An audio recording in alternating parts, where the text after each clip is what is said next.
Hi there everyone, my name is Jessica Brogley and I'd like to take a brief moment to talk to you about how iMovie can be a versatile digital storytelling tool. So you can get iMovie on any of the 10 School of Ed iPads. You can also put it on your own device for about $6. So let's go over just the bare bones of what you need to know in iMovie to pull off a digital storytelling project. So we'll go ahead and tap iMovie. And now it's asking me to initiate a project, so I will click the plus sign. And while trailers are loads of fun, I am looking for a movie today.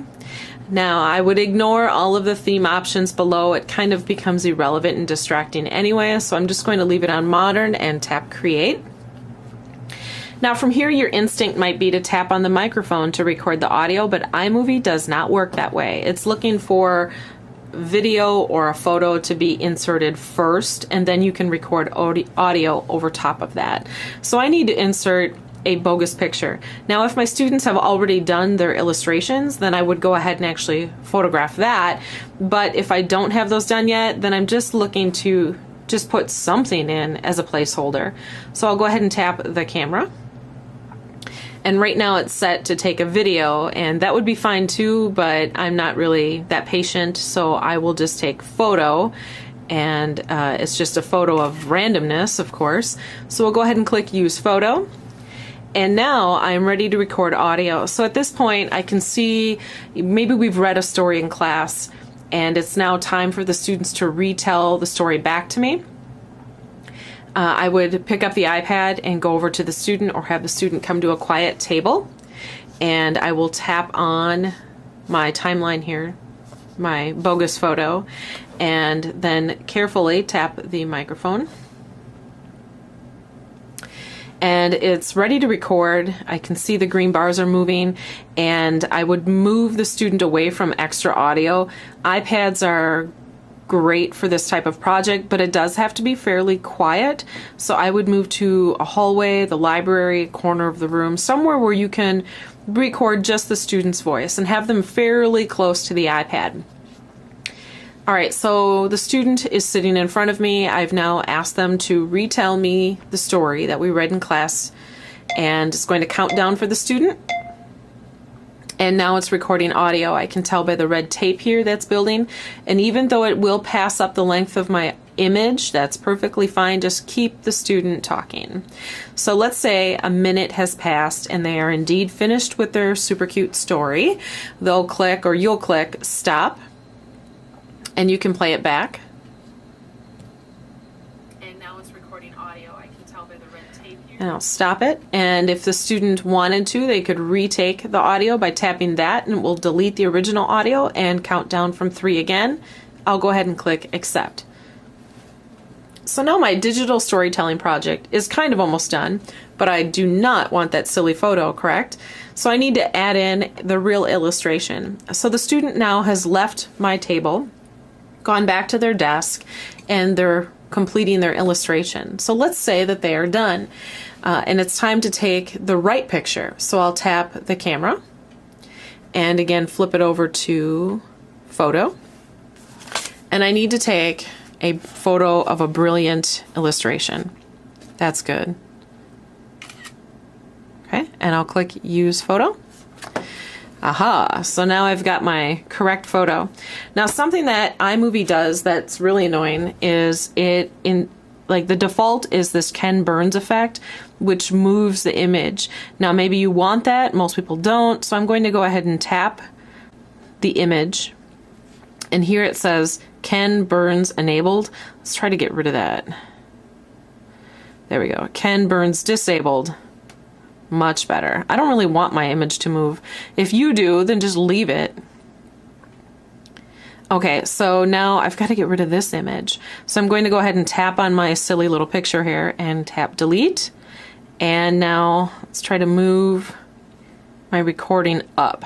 I tap on it, and I'm holding it down and dragging it to the start of my image. Awesome. So now I still notice that my image will stop, won't it?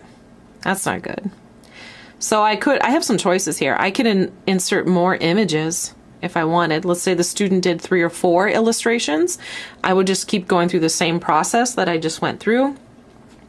But if I want this image to be the only image, I tapped the image and I'm going to hang on to the end of this image here, and I'm just dragging it and letting go to the end of the image. Perfect.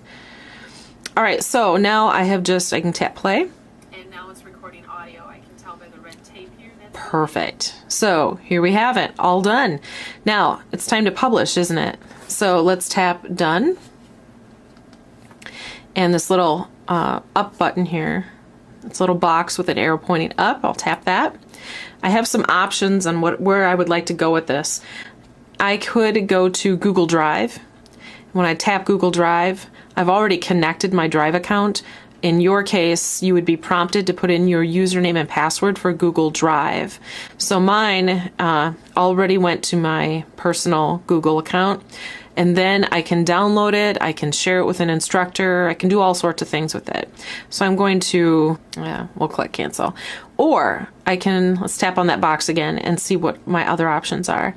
I could don't send it to Facebook, but I could send it to YouTube, which would be really cool. Just keep in mind though that if you're publishing to YouTube, the student should not be using their first and last name. So if I tap YouTube, you would connect your YouTube account. So if you have a Google account, you're about 2 steps away from having a Google account, really.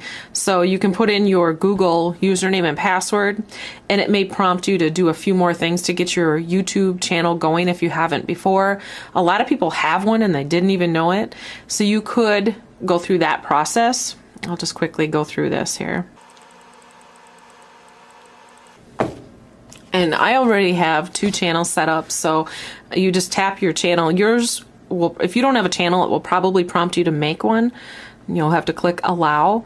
And now it's asking me to name my movie, give it a description, the size. Pay attention to the privacy settings for your video.